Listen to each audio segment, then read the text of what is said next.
నమస్కారం. నేను చందు. ఎదురీత ఆశావాద దృక్పథం మనిషిని గెలుపు తీరాలకు చేరుస్తుందని మన ప్రాచీన సారస్వతం బోధించింది. జీవం తొణికిసలాడుతూ నిండు నూరేళ్లు చూద్దాం, నూరేళ్లు విందాం, నూరేళ్లు మాట్లాడుతూ కలిసి ఉందామని వేదం ఉపదేశించింది. ఎన్ని ఒడిదొడుకులు ఎదురైనా తట్టుకునే మనస్తత్వాన్ని మనిషి అలవర్చుకోవాలి.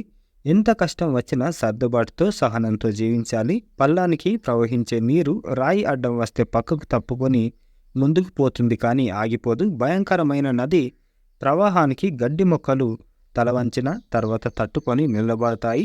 అలాగే మనిషి ప్రతికూల పరిస్థితులు, కష్టాలు ఎదురైనప్పుడు వాటిని ఎదుర్కొని నిశ్చలంగా ముందుకు సాగాలి. కాలం అనుకూలించినప్పుడు రాబోయే మంచి రోజుల కోసం ఎదురుచూస్తూ మనుషులు భౌతిక మానసిక శక్తుల్ని ఎలా పెంపొందించుకోవాలో మహాభారతం బోధిస్తుంది.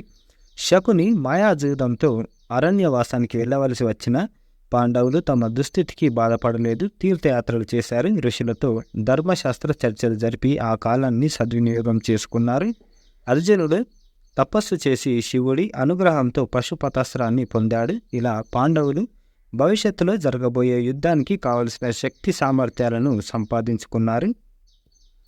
జీవితం ప్రతి మనిషికి పరీక్షలు పెడుతుంది, అనుభవాల పాఠాలు నేర్పుతుంది. అందుకే ఓడినప్పుడు ధైర్యంగా నిర్భరంగా నిలబడాలి, గెలిచినప్పుడు స్థిరంగా ప్రశాంతంగా ఉండాలి.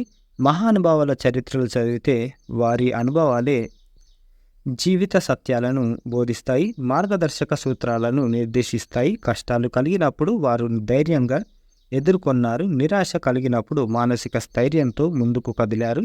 ప్రతిబంధకాలు ఎదురైన అవకాశాలు సృష్టించుకున్నారు. ఆకని కెరటాల్లా ఒకదాని తర్వాత ఒకటి వచ్చే అపజయాలకు నిరాశ చెందకుండా ప్రపంచ ప్రఖ్యాత శాస్త్రవేత్తగా ఎదిగాడు థామస్ అల్వా ఎడిసన్. మాట్లాడడం సరిగ్గా రాదని బాల్యంలో హేళనకు గురైన చర్చిల్ పట్టుదలతో ప్రసంగ కళను సాధన చేశాడు. గొప్ప వక్తగా పేరు పొందాడు. విజేతలెవరూ ఓటమిని ఓ పట్టాన అంగీకరించారు.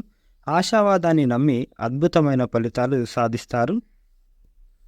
మేఘం నుంచి జాలువారిన ప్రతి చినుకు ముత్యం కాదు, కానీ ఆ చినుకు ఏ చిన్ని మొలకకు ప్రాణం పోస్తుంది. ఎండు ఆకైనా ఒకరి కడుపు నింపేందుకు విస్తారిగా మారుతుంది. అలాగే ఈ సృష్టిలో పుట్టిన ప్రతి ప్రాణి బతుక్కి ఒక అర్థం, పరమార్థం ఉంటాయి. ఈ సత్యాన్ని గ్రహించిన మనిషి లక్ష్య సాధనలో ఎదురయ్యే అడ్డంకులను తనకు అనుకూలంగా మలుచుకుంటాడు, విజయ తీరాలు చేరుకుంటాడు.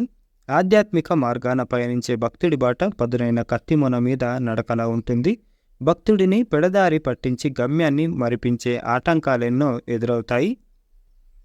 తండ్రి తనను ఎన్ని రకాలుగా హింసించిన బాలభక్తుడైన ప్రహ్లాదుడికి అంతటా నారాయణుడే కనిపించాడు. అయినా అతడికి తండ్రిపై ద్వేషం లేదు. చివరికి తన తండ్రికి ముక్తిని ప్రసాదించమని నారాయణుని ప్రార్థించాడు. ఉత్తమ భక్తుడిగా నిలిచిపోయాడు. లక్ష్య సాధనలో ప్రతికూల పరిస్థితులు ఎదురైన ఎవరిని ద్వేషించకూడదు. ఆత్మస్థైర్యంతో ముందుకు సాగాలి. అలాంటి వారే భగవంతుడికి ప్రీతి పాత్రులు అని విశ్వనాథ రమగారు రాసిన అంతర్యామి.